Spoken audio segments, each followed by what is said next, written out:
नमस्ते बच्चों, ये हमारा 12th लेक्चर है हाइड्रोजन डेरिवेटिव्स ऑफ अल्केन्स और हेलो अल्केन्स एंड हेलो आरिन्स से। बीच में हमने एक वीडियो बनाया है, उसको हमने नंबर नहीं दिया है क्योंकि उस वीडियो में 10th लेक्चर का होमवर्क इंक्लूड है। आप उसे भी देख लो, आपको होमवर्क के बारे में पता चलेगा। सर्च करो अपने चैनल पर। और अब 11th लेक्चर में हमने देखा था colour, odour, physical states, melting and boiling points of the haloalkanes and haloarenes. आज इस लेक्चर में पूरा करेंगे सोल्युबिलिटी एंड ओनली डेंसिटी। बस इतने ही दो कंसेप्ट हैं, लेकिन बहुत ही इंपॉर्टेंट कंसेप्ट है क्योंकि जो भी लाइंस, मुझे बहुत सारे मेल आते हैं, बच्चे बताते हैं कि सोल्युबिलिटी के 8-10 लाइन बुक में दिए, लेकिन उसको कुछ समझ में नहीं आए थे। बिल्कुल समझ में आएगा, अब आप वीडियो पर बने रहें अंत तक, हम जल्द में इसे पूरा करेंगे। चलो, क्या बात है, सोल्युबिलिटी हमें देखनी है अल्काइल हैलाइड्स की इन वाटर। दो और अल्दो अल्काइल हैलाइड्स, हम RX बोलते हैं, अल्काइल हैलाइड्स आर पोलर इन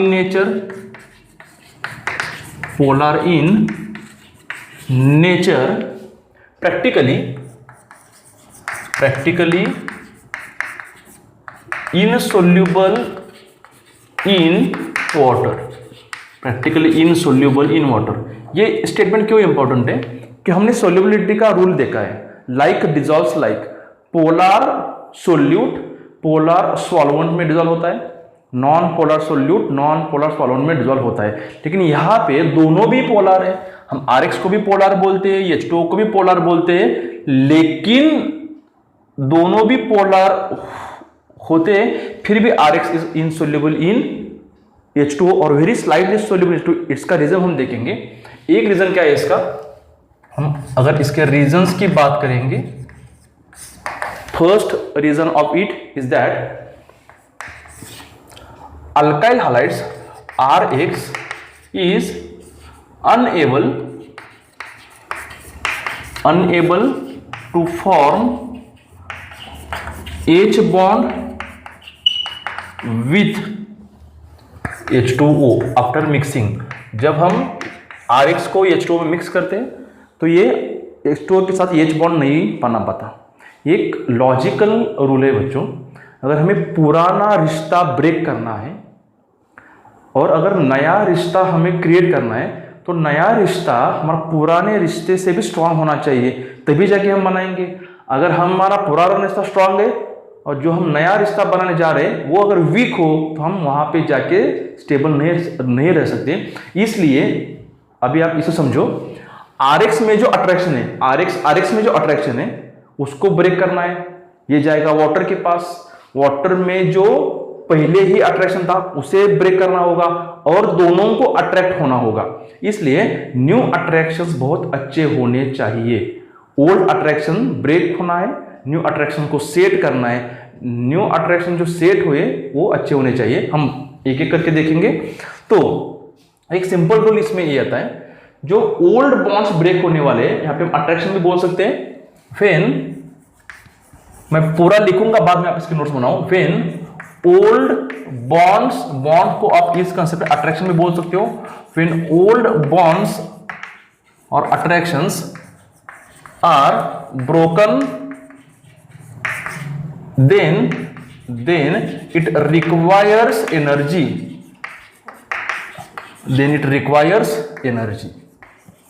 इसको एनर्जी की जरूरत है, इसे एनर्जी अंदर लेनी है, hence it is endothermic process. ये क्या है, ये एंडोथर्मिक प्रोसेस है। और अगर नए बॉन्ड्स बन रहे हैं, नए अट्रैक्शंस क्रिएट हो रहे हैं, तो एनर्जी रिलीज होने वाली है, इसलिए वो एक्सोथर्मिक कहलाएगी। हम क्या बोलेंगे, व्हेन न्यू बॉन्ड्स और व्हेन न्यू फोर्सेस और attractions are created, then energy is released. अगर एनर्जी रिलीज होती है, बाहर जाती है, तो हम इसे क्या बोलते हैं, एक्सोथर्मिक प्रोसेस। ये क्या होती है, एक्सोथर्मिक प्रोसेस। मैं अभी क्या बात कर रहा था, हमें पुराना रिश्ता ब्रेक करना है, पुराने रिश्ते में जो स्ट्रॉन्ग बॉन्ड्स थे उसे ब्रेक करना है, आगे जाके नए रिश्ते में जो बॉन्ड बनाने उसको क्रिएट भी करना है, और उसके साथ जिसके बॉन्ड थे उसे भी ब्रेक करना है। समझ में आ रहा है आपको? तो ये कब होगा? जब न्यू बॉन्ड्स बहुत स्ट्रांग हो, तभी जाके सोल्यूट यानी कि अल्कोहलाइड्स वाटर में सोल्यूबल हो जाएगा। इसके लिए exothermic energy released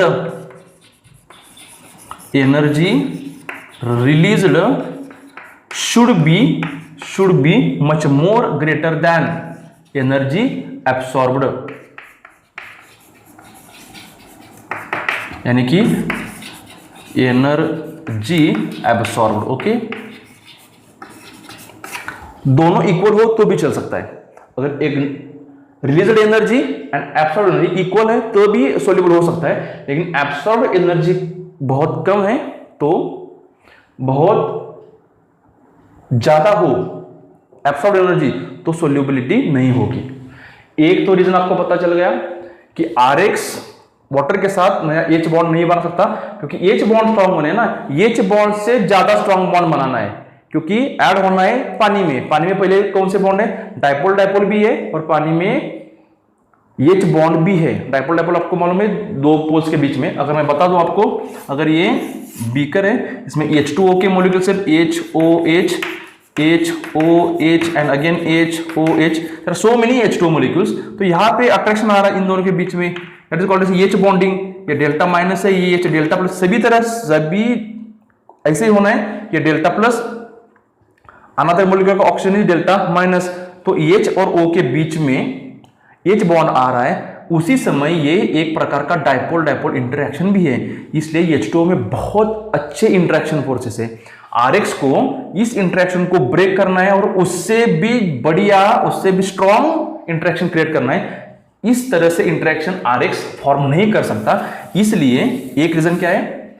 it can not form और it unable to form H bond with H2O, hence it is insoluble in water. दूसरा रीजन क्या होता है? जब ये H2O में ऐड होता है तो energy is required to overcome bonds और अट्रैक्शंस। अब बॉन्ड्स अट्रैक्शन बोल सकते हैं इन केस में, overcome bonds between haloalkane molecules. इस सेंटेंस को समझो बच्चों, हेलो अल्केन्स में जो पहले से अट्रैक्शन सेट है उसको पहले ब्रेक करना है, यानी ओवरकम करना है, और उसी समय नए बॉन्ड्स क्रिएट करने हैं, और वो भी H बॉन्ड से ज्यादा स्ट्रॉन्ग बॉन्ड बनाने हैं। क्या करना है? अल्काइल हैलाइड्स में से बॉन्ड्स ब्रेक करने हैं, and at the same time new bonds with very strong interaction। और इंटरेक्शन किससे ज्यादा? तो इंटरेक्शन H बॉन्डिंग से भी ज्यादा, क्योंकि H2O में H बॉन्डिंग है। Very strong interactions then H bonding is to be created, लेकिन ये हो नहीं पाता है। That is not possible to RX। ये RX को पॉसिबल नहीं कि H बॉन्डिंग से ज्यादा स्ट्रॉन्ग बॉन्ड बनाए। ये आपको मालूम हो रहा है? चलो, ये कैसे होता है देखो। अगर हम रिएक्टेंट्स के बॉन्ड लेंगे, रिएक्टेंट्स के, तो हमारे इस सोल्युबिलिटी में रिएक्टेंट कौन कौन से हैं, हम प्रोडक्ट्स को भी देखेंगे। प्रोडक्ट्स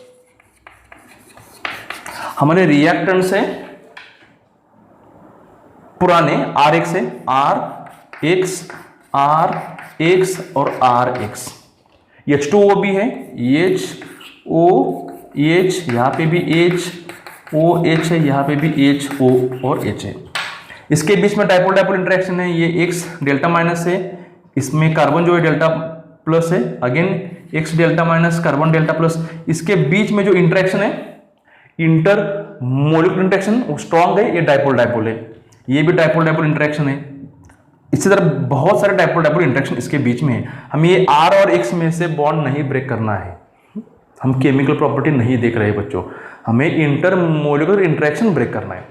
यहाँ पे ये कोवैलेंट बॉन्ड को हमें ब्रेक नहीं करना है। इसके बीच में H बॉन्ड होता है, ये डेल्टा माइनस ये डेल्टा प्लस H बॉन्डिंग का अपना वीडियो देखो, हमने 2 पार्ट्स बनाए हैं, बहुत अच्छे तरीके से हमने एक्सप्लेन किया है हाइड्रोजन बॉन्डिंग। अपने चैनल को सर्च करो और देखो। चलो ये भी H बॉन्डिंग है, इसको क्या करना है, अगर अल्काइल हैलाइड को पानी में सोल्यूबल होना है तो ये बॉन्ड्स पहले ओवरकम करने चाहिए, ब्रेक करने, उसके लिए एनर्जी की रिक्वायरमेंट है, एंडोथर्मिक है, it is an endothermic. Okay, उसके बाद उसको इसमें ऐड होना है, ऐड होते समय ये बॉन्ड्स ब्रेक करने हैं और उसके साथ घुल मिल जाना है, उसके साथ मिक्स होना है। इसको ब्रेक करने के लिए भी एनर्जी की रिक्वायरमेंट और बहुत ज्यादा है, इसे भी हम क्या बोलेंगे, again it is endothermic.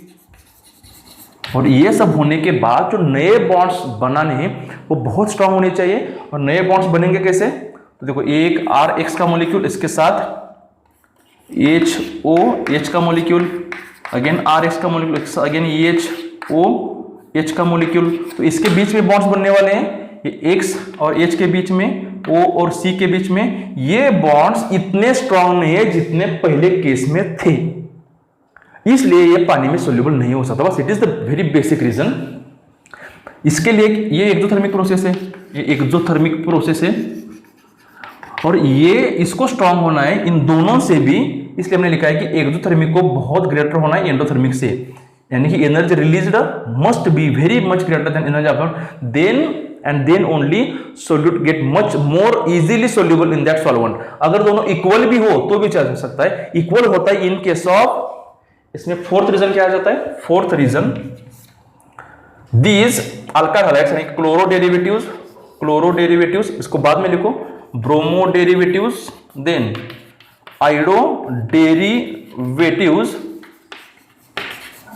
Are soluble in organic solvents like benzene, like CCl4, like alcohol etc। क्योंकि जब इस RX इसमें हम ऐड करते हैं तो RX अपना बॉन्ड भी ब्रेक करता है अट्रैक्शन, और इसके बॉन्ड ब्रेक करने के बाद जो नए बॉन्ड्स बनते हैं उन नए बॉन्ड की स्ट्रेंथ इस पुराने बॉन्ड इतनी ही होती है, इसलिए RX alkyl halides are much more soluble in organic solvents than H2O। और अगर हम ये तीसरा रीजन हमारा वो था लेस, देखो इस केस में एनर्जी एब्सॉर्ब ज्यादा है या फिर एनर्जी रिलीज्ड ज्यादा है, एनर्जी रिलीज्ड बहुत कम है और एनर्जी एब्सॉर्ब ज्यादा, इसलिए सोल्यूबल नहीं हो पाता। रूल तो हमारा यही होना चाहिए। Okay, energy released when RX is added or combined with H2O is very less, therefore RX is practically insoluble in H2O। समझ में आ रहा है बच्चों? चलो इसके बाद हम इसे नोट करो, स्क्रीनशॉट लो, हो गया। इसके बाद हम देखेंगे 2 मिनट में density, the sixth physical property of alkyl halides. Density हम कंपेयर करते हैं H2O के साथ, किसी की भी डेंसिटी, क्योंकि सबसे ज्यादा स्टैंडर्ड डेंसिटी होती है H2O की 1 ग्राम पर ml। ओके, हम यहां पे क्या देखेंगे, simple fluoro and chloro alkanes, simple fluoro density को देखना है, density. Okay, simple fluoro and chloro compound, simple fluoro and chloro alkanes हम बोलेंगे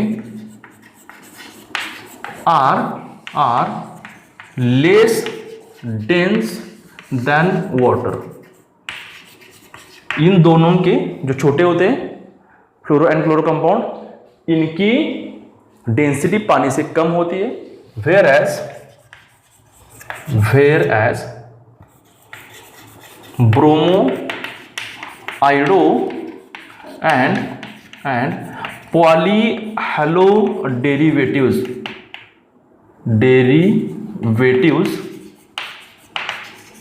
पॉलीहैलो यानी कि जिसमें बहुत ज़्यादा हाइड्रोजन्स हो, उनकी डेंसिटी, आयोडो अल्किन की डेंसिटी एंड ब्रोमो अल्किन की density has greater density than water. इसे आप नोट करके रखो, ओके। और अगर एग्जांपल लेंगे हम, 3 एग्जांपल में सब कुछ क्लियर हो जाएगा। अगर हालाइड्स के बारे में बात करेंगे तो डेंसिटी बढ़ती कैसी है? Fluorides have less dense then chlorides. Chloride की डेंसिटी सबसे ज़्यादा होती है फ्लोराइड से, उससे ज़्यादा होती है ब्रोमाइड की डेंसिटी, और ब्रोमाइड से ज़्यादा होती है आयोडाइड्स की डेंसिटी, ओके। ये आप नियम लिख रखा। इसके अगर हम एग्जांपल्स लेंगे तो 3 एग्जांपल हम लेंगे, जब हालोजन सेम हो, देन जब अल्काइल ग्रुप सेम हो, और जब हम पॉलीहैलो डेरिवेटिव्स की बात करेंगे तब।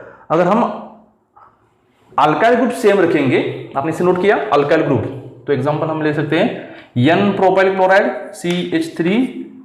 C3H7Cl, okay. N propyl chloride, इसे हम क्या करेंगे, एक बार लेंगे N प्रोपाइल ब्रोमाइड और हम लेंगे N प्रोपाइल आयोडाइड। आप बता सकते हो इसमें से किसकी डेंसिटी सबसे ज्यादा आने वाली है। तो डेंसिटी यहाँ पे आने वाली आयोडाइड्स की, क्योंकि अल्काइल ग्रुप सेम है, it is more dense then C3H7Br। सभी को नॉर्मल होना है स्ट्रेट चेन, और उससे सबसे कम डेंसिटी है C3H7Cl की।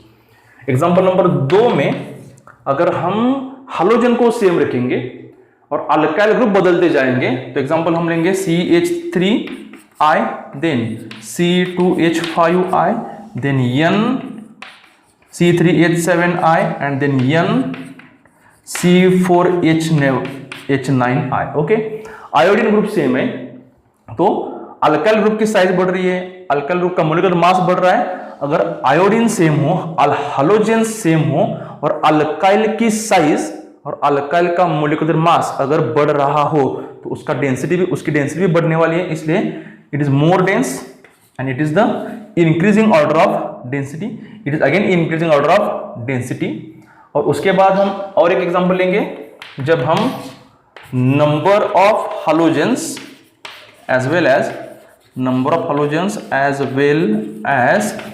as well as atomic mass when taken into consideration। जब हम atomic mass and number of halogen consider करेंगे, तो एग्जांपल क्या है, एक है CH2Cl2, एक हालोजन और बढ़ाएंगे CHCl3, और एक हालोजन बढ़ाएंगे CCl4, हो गया। तो इसमें सबसे ज्यादा मोलर मास इसका है, सबसे कम मोलर मास इसका है, सबसे ज्यादा साइज इसकी है, सबसे कम साइज इसकी है, और इसका एटॉमिक मास ज्यादा है, इसका एटॉमिक मास सबसे कम है। It is more dense, it is very less dense, increasing order of density की। इसमें नाम हम देखेंगे, इसका कॉमन नेम होता है पायरीन, PYRENE। आप इसे कार्बन टेट्राक्लोराइड भी बोल सकते हो। इसका नाम होता है क्लोरोफॉर्म, CHLORO क्लोरोफॉर्म। इसका हम यूज करते हैं as a fire extinguisher, okay. It is all about density and solubility. अगर आपको एक्सप्लेनेशन अच्छा लगा, चैनल को सब्सक्राइब करो। ऐसे वीडियोस और सीरियली आप देखते जाओ, तो आपकी ऑर्गेनिक केमिस्ट्री बिल्कुल भी अच्छी होने वाली है। आने वाले वीडियोज में बच्चों हम न्यूक्लियोफिलिक सब्स्टिट्यूशन रिएक्शन के बारे में देखेंगे, SN रिएक्शंस। लेकिन उन रिएक्शंस को देखने से पहले हमें ऑप्टिकल आइसोमेरिज्म के बारे में सब कुछ जानना जरूरी है। तो हम 2 वीडियोज में, यानी कि लेक्चर नंबर 13 और 14 में, वीडियोस लंबे होने वाले हैं, हम ऑप्टिकल आइसोमेरिज्म देखेंगे, और उसके बाद हम SN रिएक्शंस को देखेंगे, okay. Thank you for watching the videos.